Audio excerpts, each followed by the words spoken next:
అండి welcome back to our channel మా ఇంటి పొదరిల్లు. ఈరోజు వీడియోలోకి వెళ్ళే ముందు మా వీడియో స్కిప్ చేయకుండా చూడండి.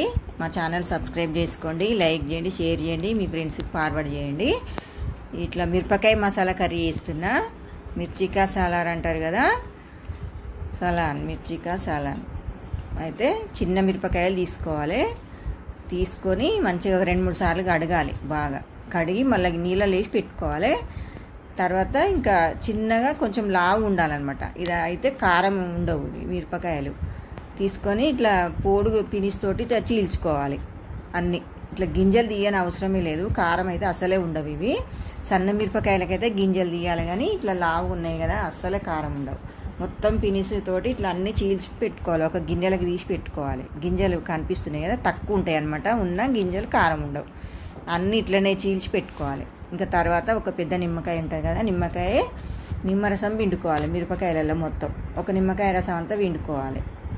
పిండి ఇంకా కొంచెం ఒక 1/2 స్పూన్ అంతా ఉప్పు వేసుకోవాలన్నమాట. కొంచెం వేయాలి ఉప్పు. వేసుకొని బాగా మిక్సీ చేసుకోవాలి. మొత్తం నిమ్మరసం ఉప్పు బాగా మిరపకాయలకు పట్టాలన్నమాట. బాగా కలుపుకోవాలి. ఇట్లా కలిపిన తర్వాత ఇంకా మూత పెట్టాలి. అడుగు నుంచి కలిపి మూత పెట్టి ఒక అర్ధగంట 40 నిమిషాలు పక్కకు పెట్టుకోవాలి. తర్వాత కడాయి పెట్టుకొని ఒక పిడికెడు పల్లీలు చిన్న మంట మీదనే వేయించుకోవాలి. ఇవి చిన్న మంట పెట్టాలి. పెట్టి ఒక పిడికెడు పల్లీలు, ఒక 1/2 చెక్క కొబ్బరి వేసుకోవాలి. ఇవి కూడా కొంచెం వేయించాలన్నమాట. కొంచెం లైట్ ఇట్లా ఆయిల్ అనేది కొంచెం డ్రై కావాలి.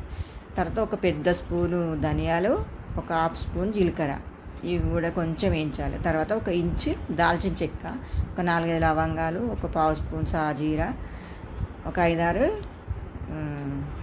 లవంగాలు ఫస్ట్ ఇలా చేసుకోవాలి. ఒక 2-3 వేసుకొని ఇవి కూడా బాగా వేయించుకోవాలి. తర్వాత ఒక 2 పెద్ద స్పూన్లు నువ్వులు వేసుకోవాలి. తెల్ల నువ్వులు లాస్ట్కి వేసుకోవాలన్నమాట. తర్వాత 1 స్పూను అది గసాలు వేసుకోవాలి. గసాలు నువ్వులు లాస్ట్కి వేసి ఇంకా కడాయి వేడిగానే ఉంటుంది కదా, ఇక స్టవ్ ఆఫ్ చేసుకోవాలన్నమాట. అన్నీ మంచిగా వేగాలి. తర్వాత ఈ పక్కకు పెట్టేసుకోవాలి. పెట్టుకొని ఒక 2 స్పూన్ల ఆయిల్ వేయాలి. 2 స్పూన్ల ఆయిల్ వేసి మనం ఇక ఇవి నిమ్మరసం ఉప్పు వేసి పెట్టుకున్నాం కదా, ఇవి మిరపకాయలు ఇవి మంచిగా పులుపు అంతా పట్టిన తర్వాత ఇంకా ఇవి నూనెలో వేసుకోవాలి. వేసుకొని 1 నిమిషం పాటు ఫ్రై చేసుకోవాలి. అంతే, బాగా వేయించొద్దు, ఎక్కువ మెత్తగా కావద్దనమాట. కొంచెం కారం తగ్గడానికి అంతే. మంచిగా అవి వేయించుకొని పక్కకు అది పొయ్యి మీద పెట్టిన తర్వాత ఇప్పుడు ఇవి చల్లగా అయినాయి కదా, ఈ పల్లీలు ఇవన్నీ ఒక ఎల్లిపాయ మొత్తం వేసుకోవాలి. వేసి అది ఇంకా మిక్సీ పట్టుకోవాలన్నమాట. ఈ మిరపకాయలు వేగినాయి ఒక గిన్నెలకు తీసి పెట్టుకోవాలి. ఇవన్నీ 1 నిమిషము అంతే, నిమిషం పాటు వేయించాలి. తక్కువనే, ఎక్కువ వేయించుకోదు. మళ్ళీ తర్వాత 1 స్పూను ఉప్పు వేసి కొంచెం మిక్సీ పట్టిన తర్వాత కొంచెం చింతపండు నానేసి పెట్టుకోవాలి. ఫస్ట్ ఆ చింతపండు నానేసిన నీళ్ళతో అదంతా అట్లనే వేయాలి. వేయి మెత్తగా మిక్సీ పట్టుకోవాలన్నమాట పేస్ట్.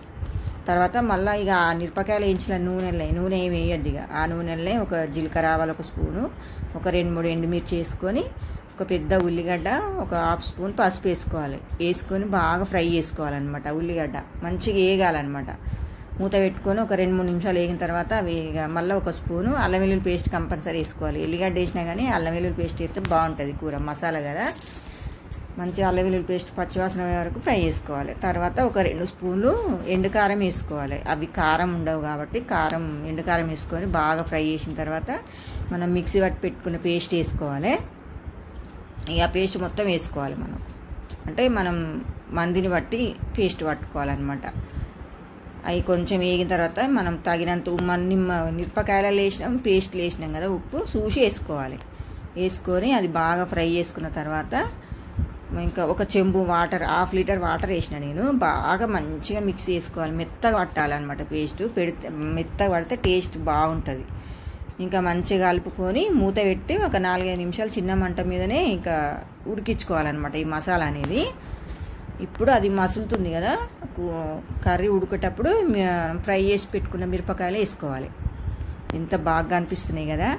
మసాలా వంకాయ ఎట్లుంటుందో ఇదైతే ఇంకా అంతకంటే చాలా బాగుంటుంది. వేసుకొని మిరపకాయలు వేసి బాగా మిక్సీ చేసుకోవాలన్నమాట. మంచిగా కలుపుకోవాలి ఇక చిన్న మంట మీద.